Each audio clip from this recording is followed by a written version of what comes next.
Hello and welcome back to our 7-part series on playing musically. In the last videos we were talking about the feeling of the rhythm, the phrasing, the balance between the hands, the ways to enhance the melody. If you missed this lesson, check the links in the description below. Today we are going to speak about the aspect of musicality, which is about your knowledge of style and performance practice. To make it easier to understand, Bach shouldn't be played like this.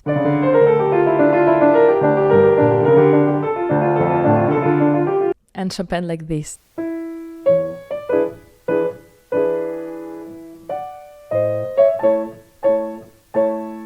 We're lucky to play the gems of piano music from all the different centuries.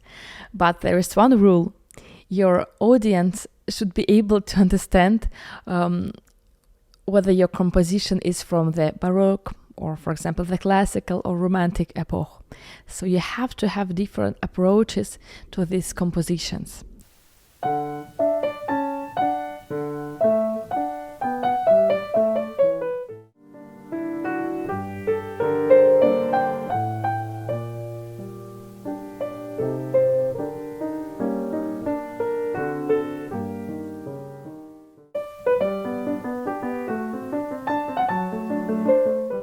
And it's impossible to squeeze in all this information in just one lesson, but I'm going to give you some general ideas of why it is so important to know these rules about the style and performance practice.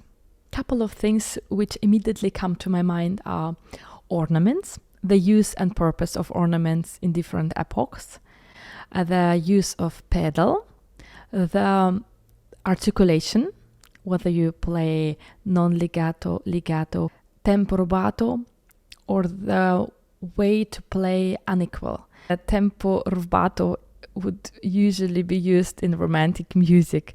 In the classical epoch, it's important to play strict in tempo musically, but on a different way. If we would play Mozart like this,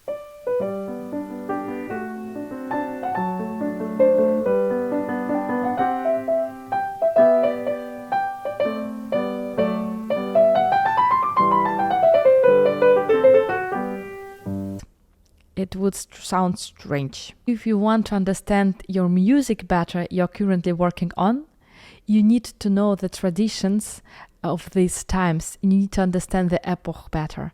For example, the Baroque music gave the performer much more freedom. The audience was expecting the performer to improvise. For example, if you would play a sarabanda by Bach or Handel, you play it once the way it's written, and the second time when you see the repeat you do your own version. It could be like this.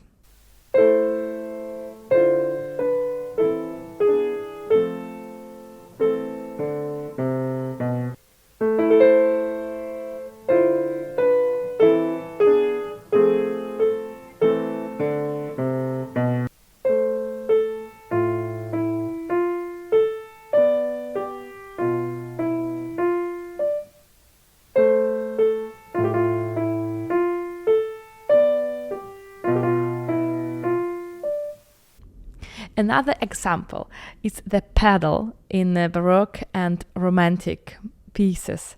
For example, you should not use pedal playing Bach, or at least just a little, and to add some color to your sound.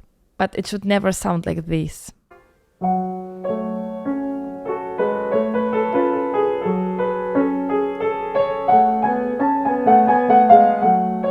And an example how you should be thinking about while deciding whether to use or not to use the pedal while playing Bach. Bach composed for clavier, which simply means keyboard. It could be a clavichord, a harpsichord, or an organ. Clavichord and harpsichord have no pedals, and the pedal of organ has a completely different function.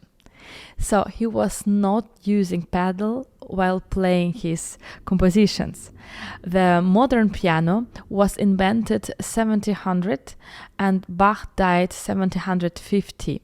So he got a chance to play on them, but he was not really composing for these modern instruments. But who knows, maybe if Bach would have a possibility to travel in time and come to the future, He would love the pedal on our modern piano and he would use it in his compositions. I'm just warning you, there are real battles between the pianists whether to use or not to use the pedal in Bach's works. If we would speak about the Romantic epoch and the composition of these times, the pedal is used to make the sound richer and more powerful, and also to collect all the notes to one harmony.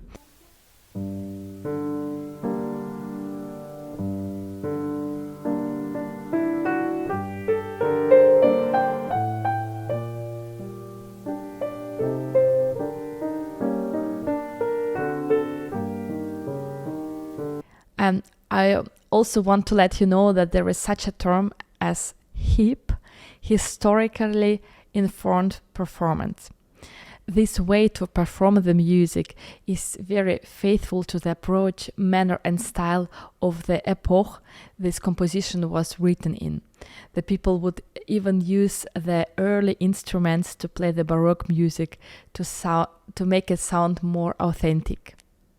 While playing a competition or an entrance exam in the University of Music, you will most likely be asked to play the composition of different epochs. They want to see whether you are able to play these compositions in a different way, whether you know about these rules, how to perform the music of the different epochs. So it's a very, very interesting aspect of musicality. In the next video, we're going to speak about your appearance and movements while playing. It will be the last video on our 7 parts series on musicality, so don't miss this.